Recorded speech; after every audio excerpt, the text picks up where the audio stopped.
के आना, मैं श्याम सुंदर बन के आऊंगा। और इस प्रेम में कहीं भी कामुकता नहीं है, बस प्रत्येक इंद्रिय कृष्ण रस को चाहती है। दर्शन को नैना तपे, वचन सुनन को कान, मिलवे को हियरा तपे, हिय के जीवन प्राण, गोवर्धन वासी सांवरे, गोवर्धन वासी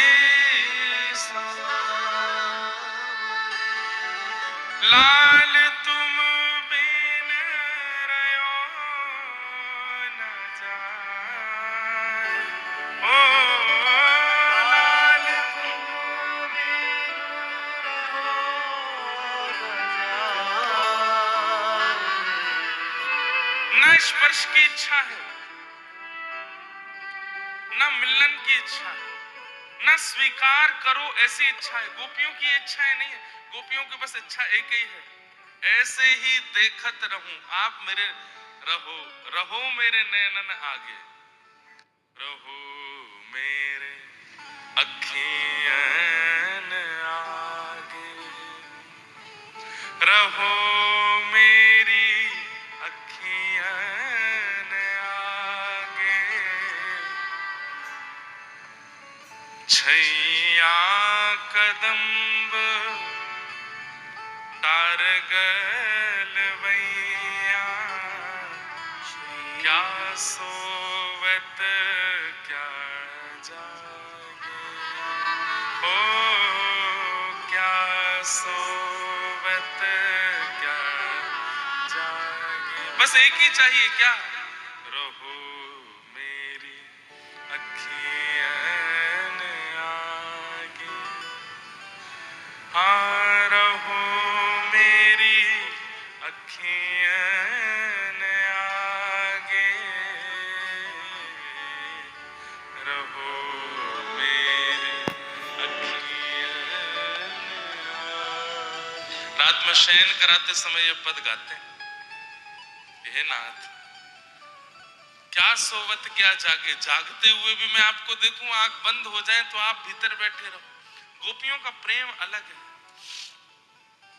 तो वेणु गीत का मूल रूप क्या है कि ठाकुर जी वन में जाते हैं, और वन में कितनी दूर जाते हैं कुछ पता नहीं।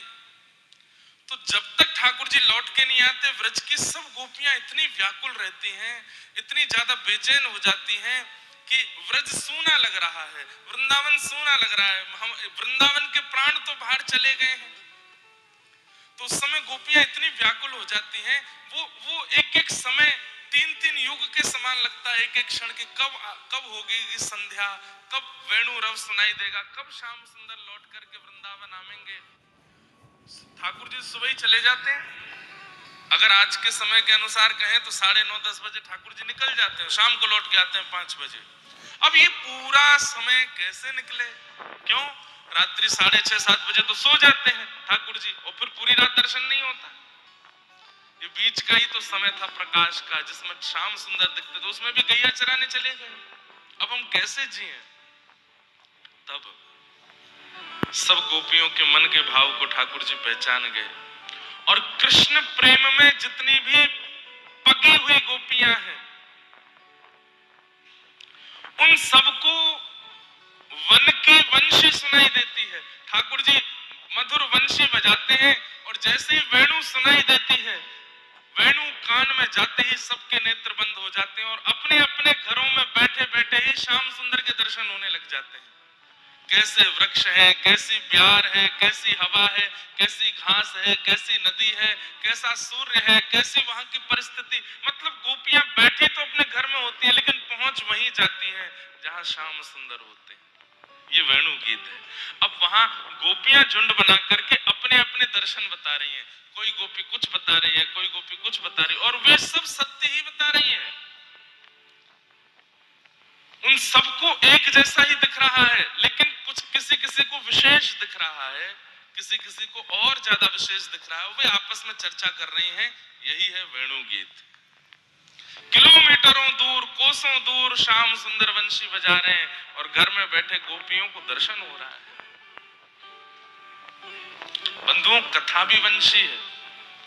भले नाथद्वारा में हो, भीलवाड़ा में हो, जयपुर में हो, बंबई में हो, कलकत्ता में हो, दिल्ली में हो, चेन्नई में हो, कहीं भी कथा होती है, यदि सुनने वाला भाव से श्रवण करे, वहीं बैठे बैठे उसको वृंदावन बिहारी का अनुभव होने लगता है। ये भी तो वंशी है।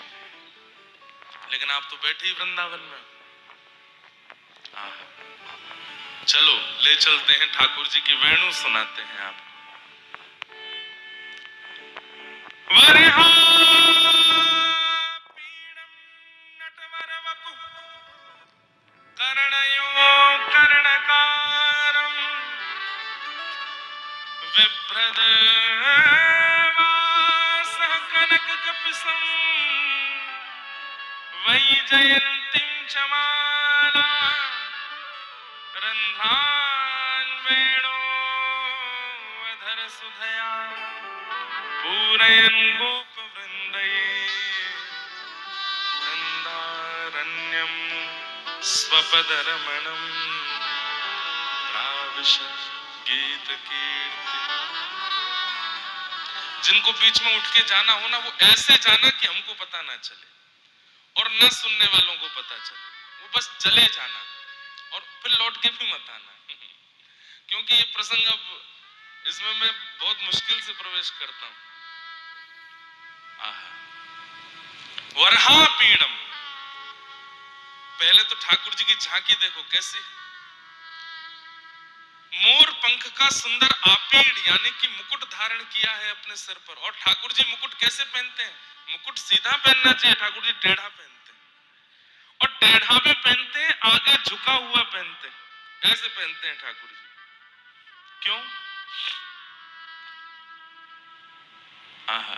जहां जहां चरण पड़त प्यारी जू के, तहां तहां मन मेरो करत है छाओ। स्वामी श्री हरदास जी महाराज का पद है। स्वामी जी कहते हैं कि जहां जहां प्यारी जी के चरण पड़ते हैं तो ठाकुर जी के मन में विचार आता है कि एक तो सबसे बड़ी बात कि हमारी प्रिया जी और